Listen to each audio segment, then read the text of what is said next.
I never thought I'd be the kind of person sharing this story with strangers on the internet. But here I am, because I need to get this off my chest, and maybe, just maybe, someone out there will understand what I'm going through. My father-in-law got excited while I was bathing him, and what happened next destroyed my marriage, my family, and everything I thought I knew about the people I loved. My name is Sarah.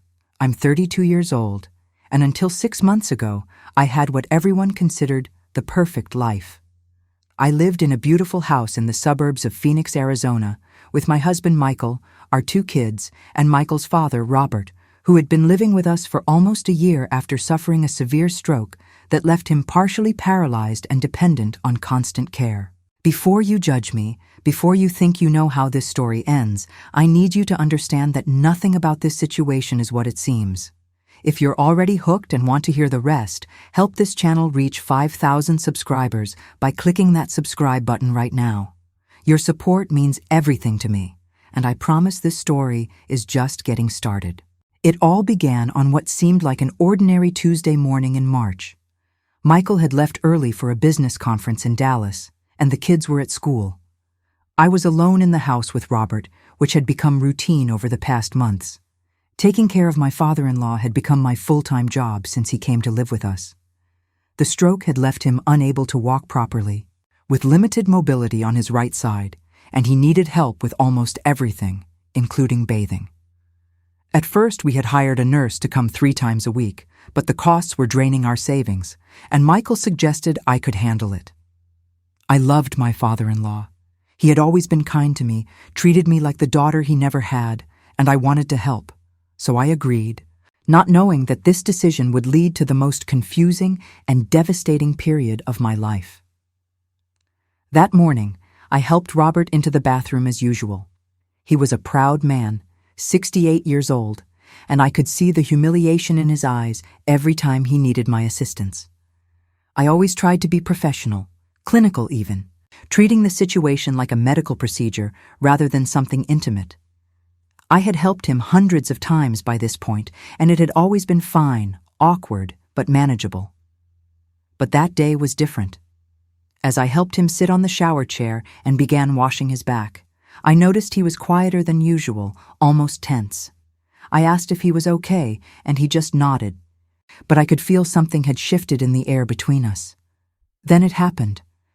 As I moved to wash his chest, I noticed he had become aroused. My heart stopped. I froze completely, the washcloth suspended in midair, not knowing what to do or where to look. Robert's face turned bright red, a mixture of shame and something else I couldn't quite identify. He tried to cover himself with his hands, stammering an apology, saying it was just a physical reaction, that he couldn't control it, that he was so sorry. I mumbled something about it being okay, that these things happen, that it was just biology, but my hands were shaking as I quickly finished, wrapped him in a towel, and practically ran out of the bathroom. I spent the rest of that day in a state of shock, replaying the scene in my mind over and over, trying to convince myself it meant nothing. But something had changed, and I couldn't deny it. The comfortable, familial relationship we'd had felt different now, charged with an awareness that made my skin prickle whenever we were in the same room. And the worst part, the part that fills me with shame even now, was that I couldn't stop thinking about it. If you're still with me, I need to ask you a favor. This channel is trying to reach 5,000 subscribers, and your click on that subscribe button would mean the world. I'm sharing something incredibly personal here, and knowing that people are listening and supporting this journey makes it easier to continue. The next few days were torture. I tried to act normal around Robert, but there was this elephant in the room that neither of us wanted to acknowledge. Michael came back from his conference completely oblivious to the tension in the house. How could I tell him? What would I even say? "Hey honey, your dad got an erection while I was bathing him, and now I can't stop thinking about it." It sounded insane even in my own head. But it got worse. About a week after the incident, I was helping Robert into bed one evening when he grabbed my hand. Not forcefully, but firmly enough to make me stop and look at him. "Sarah," he said, his voice barely above a whisper, "we need to talk about what happened." My entire body tensed. Part of me wanted to run, to pretend I hadn't heard him, but another part, a part I'm not proud of, wanted to stay and listen. "It wasn't just a physical reaction," he continued, his eyes locked on mine. "I've been feeling things for you that I shouldn't feel. Being this close to you every day, having you take care of me, seeing your kindness and patience. Sarah, I've developed feelings for you." The room started spinning. This couldn't be happening. This was my father-in-law, my husband's father, the man who had walked Michael down the aisle at our wedding because Michael's mother had passed away years before. And he was confessing feelings for me. "Robert, you can't say these things," I whispered, pulling my hand away. "You're confused. The stroke, the medication, the stress of everything." But he shook his head. "I'm not confused, Sarah. I've never been more clear about anything in my life. I know it's wrong. I know you're married to my son. I know this is impossible, but I can't keep pretending anymore. And I think you feel something too." Those words hit me like a physical blow, because somewhere deep inside, in a place I didn't want to examine too closely, I knew he was right. Over the months of caring for him, of those intimate moments, of seeing him vulnerable and dependent, something had shifted in me too. It wasn't love, not like what I felt for Michael, but it was something, an attraction, a connection that terrified me.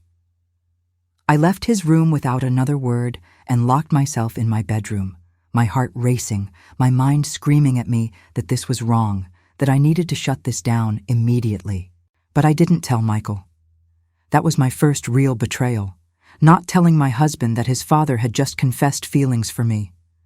I told myself I was protecting everyone, that bringing it up would only cause unnecessary pain.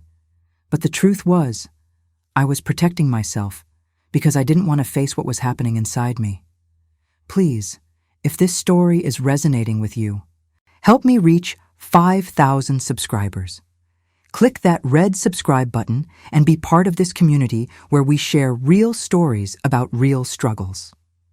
The next morning, I decided I needed to create distance. I told Michael I thought we should hire the nurse back, that taking care of his father was becoming too much for me. But Michael looked at me with those puppy dog eyes and said our savings were already depleted from the medical bills, and if we hired help again, we'd have to dip into the kids' college fund. He hugged me and thanked me for being so selfless, for taking such good care of his dad, and I felt like the worst person in the world. So I stayed silent and continued the routine. But now every interaction with Robert was loaded with meaning, with unspoken tension, with glances that lasted a second too long. Then came the night that changed everything. It was about 3 weeks after Robert's confession. Michael was working late, and the kids were asleep. I was in the kitchen cleaning up after dinner when I heard a crash from Robert's room. I ran down the hallway and found him on the floor beside his bed, having tried to get up on his own and fallen. He wasn't hurt, but he was upset, frustrated with his limitations, with his dependence, with his body that no longer obeyed him. I helped him back into bed, and as I pulled the covers over him, he started crying. I had never seen Robert cry before. This strong, proud man who had been a firefighter for 30 years, who had raised Michael alone after his wife died, who had always been the pillar of strength in the family, was sobbing like a child. My heart broke for him. I sat on the edge of his bed and took his hand, telling him it was okay, that he was getting stronger every day, that he wouldn't feel this helpless forever. He looked up at me with tears streaming down his face and said, "You're the only good thing in my life right now, Sarah. You're the only reason I want to keep trying." And then he pulled me toward him, not forcefully, but with a gentle tug that I could have easily resisted, but I didn't. I let him pull me closer, and when his lips met mine, I didn't pull away. We kissed, and it was wrong on every level, but it was also tender and desperate and filled with all the loneliness and confusion we'd both been feeling. The kiss lasted maybe 10 seconds before reality crashed back in, and I jumped up, stammering apologies, backing toward the door, "I'm sorry. I'm so sorry. This can't happen, Robert. This can never happen again," I said, my voice shaking. He nodded, looking as shocked as I felt, and I ran to my bedroom and spent the next hour sobbing into my pillow, hating myself, questioning everything I thought I knew about who I was. I had just kissed my father-in-law. I had betrayed my husband in the worst possible way, and the worst part was that some small part of me had wanted it. If you're still following this story, please don't forget to subscribe to help us reach 5,000 subscribers. I need your support now more than ever as I share the most difficult chapter of my life. I should have told Michael right then. I should have confessed everything and dealt with the consequences. But I was a coward. Instead, I avoided Robert completely for the next few days, asking Michael to help with his father's morning routine, claiming I wasn't feeling well. Michael was concerned and sweet, bringing me tea and checking on me, which only made the guilt worse. But I couldn't keep avoiding Robert forever, and eventually, we were alone again. This time, when I went to his room to help him, we both knew we needed to address what had happened. "Sarah," he said before I could speak, "I'm not going to apologize for the kiss because I'm not sorry it happened. But I am sorry for putting you in this position. I know you love Michael. I know you're a good person. And I know this is my fault. I'll find a way to move out. Maybe there's an assisted living facility or—" "No," I interrupted him. "You can't leave. Michael would never forgive me if you left because of something I did." "Something we did," Robert corrected. "This isn't just on you." And that was the moment I made the worst decision of my life. Instead of using that conversation to create boundaries, to recommit to my marriage, to do the right thing, I stepped closer to his bed. "We can't do this," I said, even as my body moved toward him. "I know," he replied, reaching for my hand. "We won't." But we both knew we were lying. Over the next month, Robert and I descended into an affair that I still can't fully explain or justify. It wasn't about sex, though there was physical intimacy, always careful, always mindful of his limitations and of getting caught. It was about connection, about feeling seen and needed in a way I hadn't felt in years. My marriage to Michael had become routine. We were good parents, good roommates, but somewhere along the way, we'd stopped being good lovers or even good friends. We existed side by side, managing our household and raising our kids, but the passion and excitement were long gone. With Robert, everything felt new and intense. He looked at me like I was the most fascinating woman in the world. He listened when I talked about my dreams and fears. He made me feel alive in a way I hadn't felt since I was a teenager. But the guilt was eating me alive. Every time Michael hugged me, every time he told me he loved me, every time he thanked me for taking care of his father, I felt like I was dying inside. Your support right now would mean everything. Please click subscribe and help this channel grow to 5,000 subscribers. Sharing these stories takes courage, and knowing people are listening makes it worthwhile. The affair continued in secret for almost 2 months. We were careful, always waiting until Michael was at work and the kids were at school. We'd have these stolen moments where we'd just hold each other, talk about how impossible the situation was, promise each other we'd end it, and then fall right back into the same pattern the next day. I knew it was wrong. I knew it would eventually blow up in my face. But I couldn't stop. It was like I was addicted to the feeling, to the escape from my ordinary life, to the intensity of doing something so forbidden. Then one day, Michael's sister Laura came to visit from California. Laura and I had always been close, and she immediately sensed something was off. She pulled me aside one afternoon while Michael was at work and Robert was napping, and she asked me point blank if everything was okay in my marriage. I broke down. I didn't tell her everything. But I told her enough that I was unhappy, that I felt trapped, that I was doing something I shouldn't be doing. Laura listened without judgment and then said something that shook me to my core. "Sarah, whatever you're going through, you need to tell Michael. Secrets destroy families faster than any mistake ever could. That night, I decided Laura was right. I needed to confess, to come clean, to face the consequences of what I'd done. I waited until the kids were asleep and asked Michael if we could talk. We sat down in the living room, and I opened my mouth to tell him everything, but before I could get a word out, he grabbed my hands with this huge smile on his face. "Before you say anything," he said, "I have something to tell you. I got a promotion. It comes with a significant raise, and you know what that means? We can finally afford to hire full-time help for Dad. You won't have to take care of him anymore. You can go back to your job at the design firm if you want, or you can just take time for yourself. I know how hard this year has been on you, and I want to give you your life back." My heart shattered into a million pieces. Here was my husband, the man I had betrayed in the worst possible way, offering me freedom and thinking he was doing something wonderful. I couldn't tell him.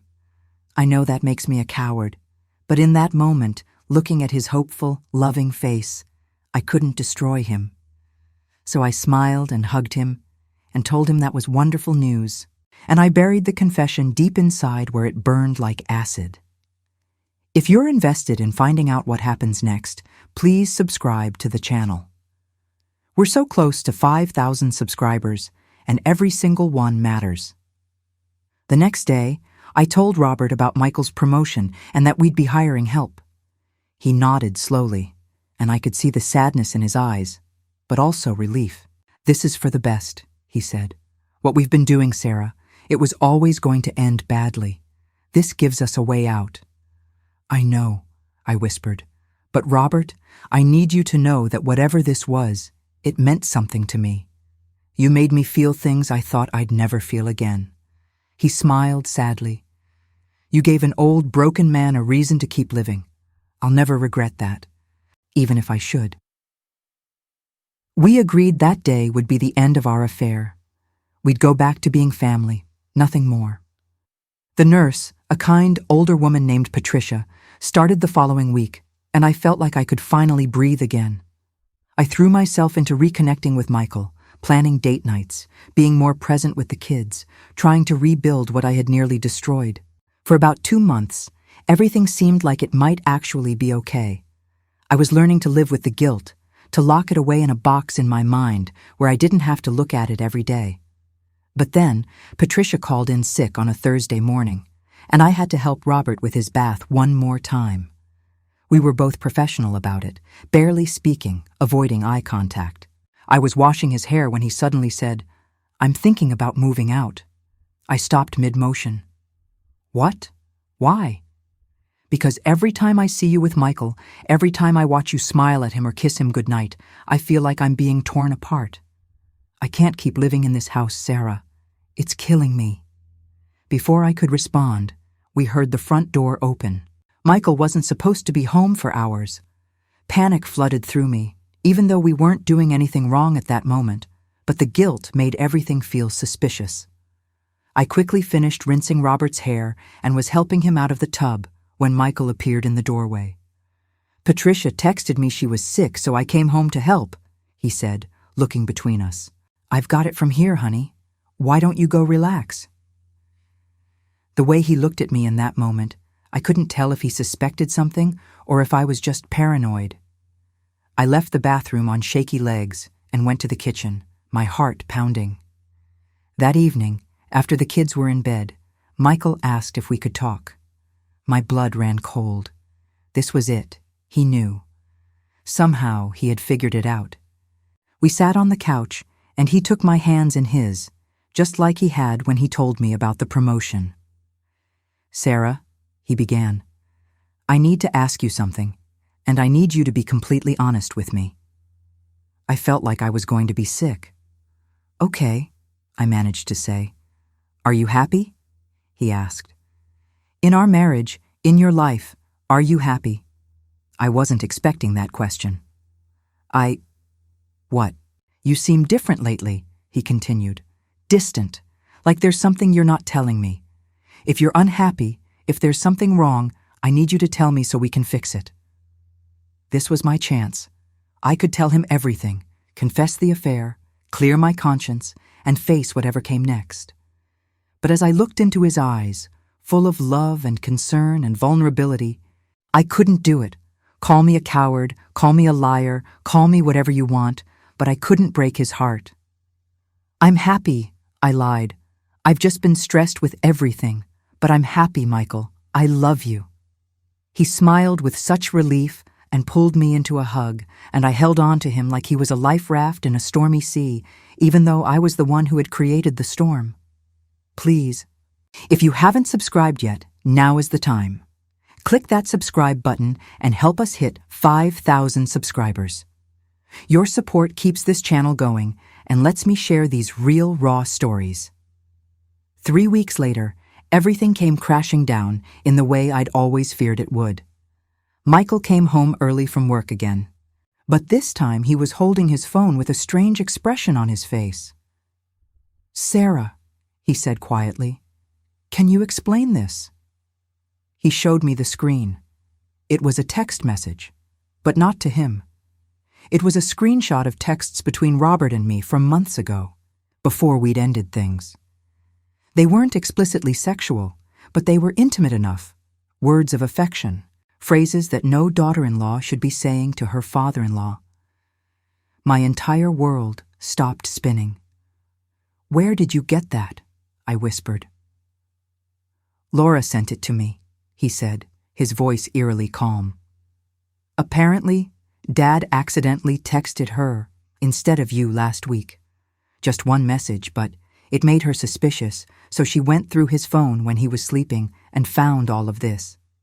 She sent me the screenshots this morning." I felt like I was in a nightmare. Laura, who I had confided in, who knew I was struggling, had gone through Robert's phone and exposed everything to Michael. "How long?" Michael asked, still in that terrifyingly calm voice. "How long have you been having an affair with my father?" "It's over," I said desperately. "It's been over for months. Michael." "I'm so sorry. I never meant for any of this to happen." "How long?" he repeated, louder this time. 2 months, I admitted. It lasted about 2 months, and then we stopped when Patricia started. He laughed, but it was a bitter, broken sound. 2 months. You had an affair with my disabled father for 2 months while I was at work, while I was paying the bills, while I was trusting you to take care of him. "I know," I sobbed. "I know it's unforgivable. I know I destroyed everything, but Michael, I love you. What happened with Robert, it wasn't about love. It was about—" "Don't!" he cut me off. "Don't try to explain it or rationalize it. You slept with my father, Sarah. My father. How am I supposed to ever get past that?" He walked out of the house, and I heard his car peel out of the driveway. I ran to Robert's room, and he was sitting on his bed with his face in his hands. "She told him," he said without looking up. "Laura told him everything." "Why did you text her?" I asked, not accusingly, just exhausted. "I didn't mean to," he said. "I was going to text you, to tell you that I was definitely moving out because I couldn't do this anymore, and I hit the wrong name. Sarah, I'm so sorry. I've ruined your life." "We ruined it together," I said, sinking onto the floor. That was 3 months ago. Michael filed for divorce 2 weeks after finding out. He's suing for full custody of the kids, and his lawyer is using the affair with Robert as evidence that I'm an unfit mother. Robert moved into an assisted living facility, and I haven't spoken to him since the day the truth came out. Laura won't return my calls. Michael's entire family has cut me off. The divorce proceedings are brutal. Michael's lawyer paints me as a predator who took advantage of a disabled old man, even though it wasn't like that. Even though Robert pursued me just as much as I pursued him. But that doesn't matter in court. What matters is that I betrayed my husband with his father, and there's no spinning that into something sympathetic. I'm probably going to lose my kids, at least partial custody. I'm going to lose my home. I've already lost my family and my reputation. Everyone in our neighborhood knows what happened. The other moms at my kids' school whisper about me. I'm the woman who slept with her father-in-law, and that's all I'll ever be to them. But here's what haunts me the most. I don't know if I regret it. I know I should. I know what I did was wrong on every level. But those 2 months with Robert were the first time in years I felt truly alive, truly seen, truly desired. Does that make me a terrible person? Probably. Does it mean I deserve to lose everything? Maybe. I don't know anymore. I don't know anything except that I made choices that destroyed multiple lives, including my own, and now I have to live with the consequences. Before I finish this story, I want to ask one more time. Please subscribe to this channel and help us reach 5,000 subscribers. Sharing my story hasn't been easy, but your support makes it worthwhile. So now I'm living in a small apartment, working again at the design firm, seeing my kids every other weekend when Michael allows it. I'm in therapy, trying to understand why I did what I did, trying to figure out how to live with the guilt and the shame. And I'm alone, completely alone, because who wants to be friends with someone who did what I did? I lie awake at night, replaying everything, wondering what would have happened if I had told Michael the truth that night when I had the chance. Would we have worked through it? Would he have forgiven me? Or would it have ended the same way regardless? And Robert, I wonder about him too. Is he okay in that facility? Does he think about what we had? Does he regret it? Truly regret it? Or is he like me, caught in this confusing space between guilt and longing, between knowing something was wrong and still feeling like it mattered? The divorce will be final in 2 months. Michael has a new girlfriend already, someone from his office, and seeing them together on social media kills me every time, even though I have no right to be hurt. This is what I chose when I kissed Robert that first time. This is the consequence of every decision I made after that. But here's what I need to know from you, the people listening to this story. What would you have done in my place? Would you have resisted the connection with Robert from the beginning? Would you have told Michael the truth immediately? Or do you understand, even just a little bit, how someone could make the choices I made? Because I'm still trying to figure out if I'm just a terrible person who destroyed her family for selfish reasons, or if I'm a human being who made mistakes while struggling with loneliness and feeling invisible in my own life.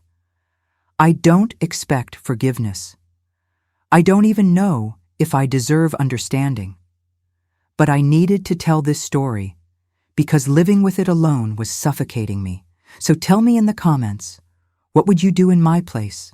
Am I beyond redemption? Is there any way back from what I've done? And most importantly, how do I live with myself now? I genuinely want to know what you think. Leave your thoughts below, subscribe if you haven't already to help us reach 5,000 subscribers, and thank you for listening to the most painful story I've ever had to tell. This is Sarah, signing off, still trying to figure out who I am after everything fell apart.